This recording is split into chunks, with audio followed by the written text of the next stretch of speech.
Tara, kainday, samahan nyo nga naman ako ngayon mamulot ng mga sandamakmak na mangga sa ating paligid. Isang linggo nga tayo kasi hindi nakapagwalis. Napakaluwang nga kainday ng ating kapaligiran, kung kaya't hindi ko nga alam kung saan ako magsisimula. Kaliwa, kanan, harapan, likuran. So yan, ganyan karami kaluwang ang ating walisan.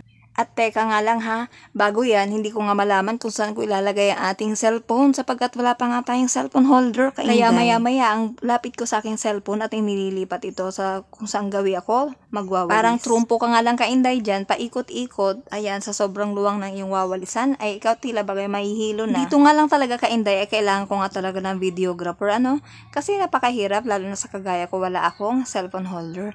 So sa kainday, shoutout nga naman sa sinong nais mag-sponsor dyan, charot. Ako bagay nag-aapura magwalis kainday sapagkat si Papsi ay kumukulo na ang kanyang dugo sapagkat kami pa ay mag-iigib sa Timex, kung kaya't ako ay sobrang nag-aapura dyan kainday. Habang ako nga ay nagwawalis, panay ang sulya po kay Papsi, tinitingnan ko nga naman kainday kung umiinit na ba ang kanyang ulo.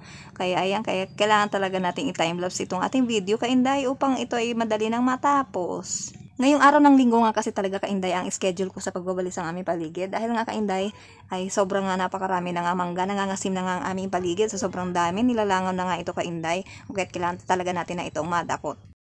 Tama na nga muna kainday ang aking nawalisan. Ayan nga, tinigil ko na nga muna. At tingnan nga muna natin, pakita ko sa inyo aking mga nilabahan kahapon. Inabot ako hanggang gabi. Ayan, 'di ba? Ayan, nasa gilid ng aming tahanan.